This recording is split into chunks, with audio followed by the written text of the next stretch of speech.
இந்த வீடியோல நம்ம நிறைய வசூலை பார்க்க போறோம். முக்கியமா தளபதி விஜய் அவர்களோட ஜனநாயகன் அந்த படத்தோட ஓவர்சீஸ் அட்வான்ஸ் புக்கிங் ஒரு பெரிய வசூலை எடுத்திருக்கு. எவ்வளவு அப்படிங்கறத பார்ப்போம்.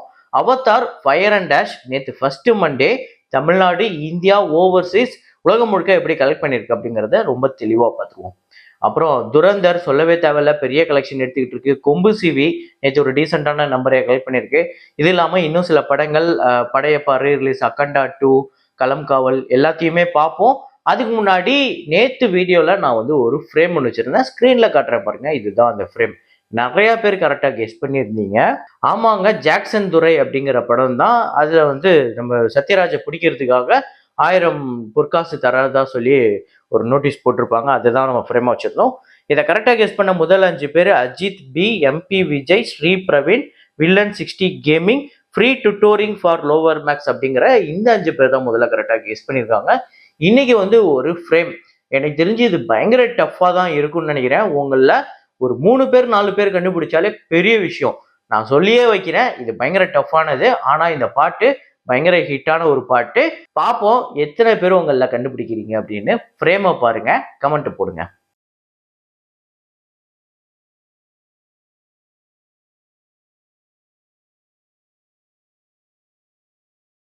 துரந்தர் நேற்று 18வது நாள், அதாவது 3வது மண்டே இந்தியாவில் 20 கோடியே 40 லட்சம், உலகம் முழுக்க 26 கோடியே 45 லட்சம். ஸோ ஓவர்சீஸ்ல மட்டுமே 670K US டாலர்ஸ், 6 கோடியே 5 லட்சம் வந்து கலெக்ட் பண்ணிருக்கு.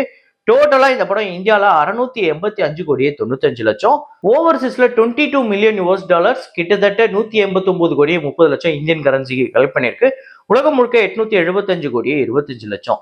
இந்த படத்தோட பட்ஜெட் 270 கோடி. தியேட்ரிக்கல் ரைட்ஸ் 130 கோடிக்கு போயிருக்கு. 440 கோடிக்கு மேல ஷேர் வந்து பெரிய ஹிட் ஆயிருக்குங்க. 340% இந்த படம் வந்து ரெக்கவர் பண்ணியிருக்கு. பெரிய பட்ஜெட், ஆனா அதை விட பெரிய கலெக்ஷன் இந்த படம் எடுத்துருச்சு. அப்புறம் தனுஷ் அவர்களோட தேரே இஷ்க் மீன் இந்த 25 நாள் டோட்டல் கலெக்ஷன் எவ்வளவு அப்படின்னு பாத்தீங்கன்னா, 25வது நாள் நேத்து 13 லட்சம் இந்தியாலையும், உலகம் முழுக்க 15 லட்சம். டோட்டலா இந்தியாவில் 136 கோடியே 96 லட்சம், உலகம் முழுக்க 161 கோடியே 54 லட்சம். இந்த படத்தோட பட்ஜெட் 85 கோடி, 48 கோடி தியேட்ரிக்கல் ரைட்ஸ் போயிருக்கு. 85 கோடிக்கு மேல ஷேர் வந்து வசூல் ரீதியா பெரிய வெற்றி படமா அமைஞ்சிருக்கு. 177% இந்த படம் வந்து ரெக்கவர் பண்ணியிருக்கு. அப்புறம் கன்னடால தி டெவில் அப்படிங்கிற படம் டேட் 12 கர்நாடகால 34 லட்சம், உலகம் முழுக்க 38 லட்சம். 31 கோடியே 86 லட்சம் கர்நாடகாலையும், 35 கோடியே 49 லட்சம் உலகம் முழுக்க வசூல் பண்ணியிருக்கு. 25 கோடி பட்ஜெட், 17 கோடி தியேட்ரிக்கல் ரைட்ஸ் போயிருக்கு. 18 கோடிக்கு மேல ஷேர் வந்து வசூல் ரீதியா வெற்றி படமா அமைஞ்சிருக்கு. 110% இந்த படம் வந்து ரெக்கவர் பண்ணியிருக்கு. வெற்றி படம் ஹிட்.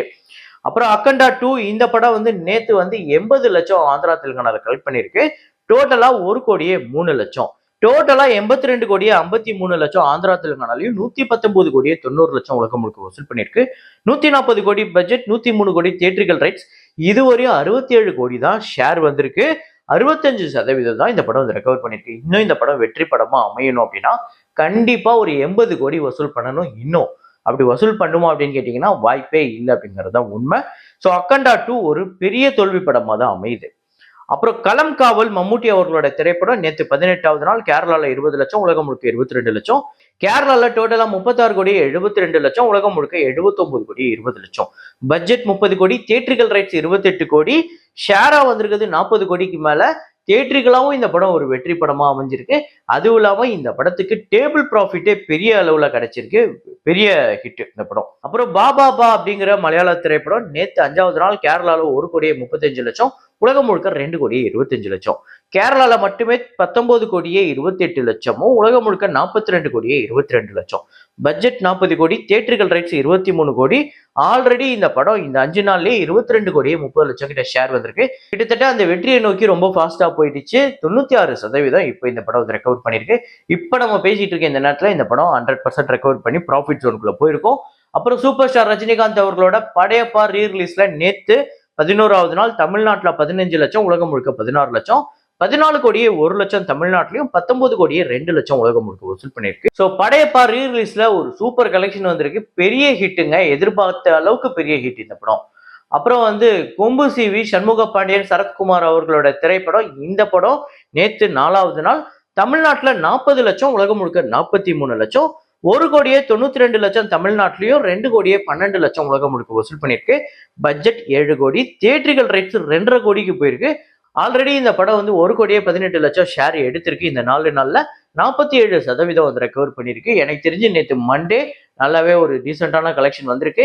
அப்கமிங் வீக் டேஸ்லயுமே இந்த படம் இதே மாதிரியே ஒரு பெர்ஃபார்மன்ஸ் வந்தது அப்படின்னா கூடிய சீக்கிரத்துல இந்த படம் வெற்றி படமா அமையறதுக்கு வாய்ப்பு இருக்கு. நீங்க எத்தனை பேர் படம் பார்த்துட்டீங்க அப்படிங்கறத கமெண்ட்ல போடுங்க. அப்புறம் அவதார் ஃபயர் அண்ட் டேஷ் நேத்து 4வது நாள் எப்படி வசூல் அப்படின்னு பாத்தீங்கன்னா தமிழ்நாட்டுல 2,10,00,000, ஆந்திரா தெலுங்கானால 1,58,00,000, கர்நாடகால 1,49,00,000, கேரளால 50,00,000, ரெஸ்ட் ஆஃப் இந்தியால 5,44,00,000, டோட்டலா இந்தியால 11,11,00,000 இந்த படம் வசூல் பண்ணியிருக்கு. ஸோ டோட்டலா தமிழ்நாட்டில் இந்த படம் 15,89,00,000, ஆந்திரா தெலுங்கானால 15,78,00,000, கர்நாடகால 12,34,00,000, ரெஸ்ட் ஆஃப் இந்தியால இந்த படம் 46,04,00,000, கேரளால 4,70,00,000, இந்தியால டோட்டலா 94,75,00,000. ஸோ இப்போ நம்ம பேசிட்டு இருக்க இந்த நேரத்துல இந்த படம் 100 கோடியை கடந்திருக்கும். ஆனா இது ஒரு பெருமைக்குரிய விஷயமா அப்படின்னு கேட்டீங்கன்னா இல்ல. ஏன்னா ரொம்ப கம்மியான கலெக்ஷன் அவதாரோட இந்த 3 பார்ட்ல கம்பேர் பண்ணும்போது. ஸோ வேர்ல்டு வைடு இந்த படம் வந்து $370 மில்லியன் கலெக்ட் பண்ணியிருக்கு. 3,300 கோடி கிட்ட வருது. இந்த படத்தோட budget $400 million. So Avatar fire and ash இப்போ நம்ம பார்த்தோம். Avatar the way of water 4 நாள்ல எவ்வளவு கலெக்ட் பண்ணிருக்கு அப்படின்னு பார்த்தீங்கன்னா 4 நாள் டோட்டல் கலெக்ஷன் தமிழ்நாட்டிலேயே எவ்வளவு கலெக்ட் பண்ணிருக்குன்னா 28,75,00,000. ஸோ இப்போ 15-16 கோடி கிட்ட தான் வசூல் பண்ணியிருக்கு. இந்தியாவில் 227 கோடி கிட்ட வசூல் பண்ணியிருக்குங்க 4 நாள்ல. இந்த படம் இப்பதான் 100 கோடியை நெருங்கிக்கிட்டு இருக்கு. ஸோ உலகம் முழுக்க இந்த படம் $558 மில்லியன் கலெக்ட் பண்ணியிருக்கு இந்த 4 நாள்ல. அதை கம்பேர் பண்ணா எல்லா இடத்துலையுமே கம்மியா தான் இருக்கு இந்த ஃபயர் அண்ட் டேஷ் அப்படிங்கிற படம். இது எதனால இவ்வளவு கம்மியாச்சு? அந்த அவதார் மேல இருக்கக்கூடிய கிரேஸ் இந்த 3வது பார்ட்ல மட்டும் ஏன் கம்மியா இருக்கு அப்படின்னு உங்களோட ஒப்பீனியனை நீங்க கமெண்ட்ல போடுங்க. ஸோ அதுக்கு நிறைய ஃபேக்டர்ஸ் சொல்றாங்க. அது இன்னொரு வீடியோல நம்ம பேசுவோம். ஸோ எனக்கு தெரிஞ்ச அவதார் இந்த ஃபயர் அண்ட் டேஷ் இன்னும் ஒரு பெரிய வசூல் தேவைப்படுது இந்தியாலேயே. அப்புறம் ஜனநாயகன் ப்ரீ சேல் அட்வான்ஸ் புக்கிங்ல ஓவர்சீஸ்ல எப்படி பர்ஃபார்ம் பண்ணிருக்கு அப்படின்னு பாத்தீங்கன்னா யூகே அயர்லாந்துல 262K பவுண்ட்ஸ் வந்து கலெக்ட் பண்ணிருக்கு 3,13,00,000, யூஎஸ்ஏல $71K 64,00,000, மலேசியால 244K மலேசியன் ரிங்கிட்ஸ் 54,00,000, யூரோப் கண்ட்ரீஸ்ல 51K ஈரோ வந்து கலெக்ட் பண்ணிருக்கு 54,00,000. இது இல்லாம ரெஸ்ட் ஆஃப் வேர்ல்டுல 65K இது வந்து 58,00,000. டோட்டலா ஓவர்சீஸ்ல அட்வான்ஸ் புக்கிங்ல 606K இது மட்டுமே 5,43,00,000 இந்தியன் கரன்சிக்கு வருது. ஸோ ரிலீஸ்க்கு இன்னும் ஒரு 18 நாள் இருக்கு. இப்பவே இந்த படம் 5,5 கோடி கிட்ட கலெக்ட் பண்ணிருக்கு டே 1க்காக. ஸோ வரப்போற நாட்கள்ல பார்ப்போம் ஒவ்வொரு நாளைக்கு எப்படி இன்க்ரீஸ் ஆக போகுது. இன்னும் நிறைய நாடுகள்ல ஓப்பன் பண்ணல, அதுவும் நிறைய இடத்துல கூட ரொம்ப லிமிட்டடா தான் ஓப்பன் பண்ணப்பட்டிருக்கு. பார்ப்போம். யூகேல ஆல்ரெடி ஒரு பெரிய ரெக்கார்ட் பண்ணியிருக்கு. அதே மாதிரியே வரப்போற நாட்கள்லயும் இன்னும் சில நாடுகள் ஓப்பன் பண்ண வேண்டியது இருக்கு. அங்கெல்லாம் ஓப்பன் பண்ணோம்னா பெரிய கலெக்ஷன் எடுக்குதான்னு பார்ப்போம். நீங்க எத்தனை பேர் இந்த படத்துக்காக வெயிட் பண்றீங்க அப்படிங்கிறத கமெண்ட்ல போடுங்க. அப்புறம் இன்னைக்கு வந்து 9 இயர்ஸ் ஆஃப் தங்கல் இந்திய சினிமாவோட ஒரு மிகப்பெரிய பெருமைக்குரிய ஒரு படம். இதுவரையும் இந்திய சினிமாலேயே வந்ததுலேயே அதிக வசூல் திரைப்படம் இதுதான். ஸோ தங்கல் 2016 வந்து தமிழ் லாங்குவேஜ்ல, இது தமிழ்நாட்டில் கிடையாது, தமிழ் லாங்குவேஜ்ல 14,40,00,000, தெலுங்கு லாங்குவேஜ்ல 3,80,00,000, இந்தி லாங்குவேஜ்ல 518 கோடி கிட்ட வசூல் பண்ணிருக்கு. அதாவது இந்தியாவில மட்டுமே இந்த படம் 536,20,00,000 வந்து வசூல் பண்ணிருக்கு. ஓவர்சீஸ்ல 230 கோடி வசூல் எடுத்திருக்கு. ஸோ ஓவர்சீஸ் கலெக்ஷன்ல சைனா இன்க்ளூட் ஆகல.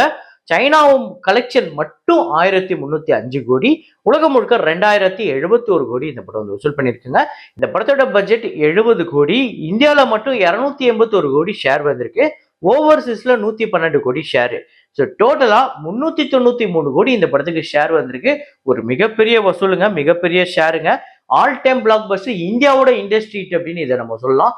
இந்த படத்தோட பட்ஜெட் 70 கோடி, இந்தியாவில மட்டுமே 280 கோடி கிட்ட ஷேர் வந்திருக்கு. அது இல்லாம ஓவர்சீஸ் ஷேர், அதாவது 230 கோடியோட கலெக்ஷனோட ஷேர் 112 கோடி கிட்ட வந்திருக்கு. அதாவது சைனாவோட ஷேரை சேர்க்காமலே இந்த படம் 393 கோடிக்கு மேல ஷேர் வந்து ஆல் டைம் பிளாக் பஸ்டரா அமைஞ்சது. இந்தியாவோட அதிக வசூல் திரைப்படம் இதுவரையும் இதுதான். இந்த படத்தோட கலெக்ஷனை இனிமே பீட் பண்றதுக்கு என்ன படம் வரும் அப்படின்னு யோசிக்கும் போது வருது, நிறைய படங்கள் பெரிய பட்ஜெட்ல வருது. பார்ப்போம் அதுல எது பீட் பண்ணுது. நீங்க இந்த படத்தோட வசூல இந்த படம் முறியடிக்கும் நீங்க ஒரு படத்தை சொல்லுவீங்கன்னா என்ன படம் அப்படிங்கிறத கமெண்ட்ல போடுங்க. இதே மாதிரி ஒரு வீடியோல இதே மாதிரி கலெக்ஷன் ரிப்போர்ட்ல மீண்டும் நான் உங்களை சந்திக்கிறேன். Signing off Rahman.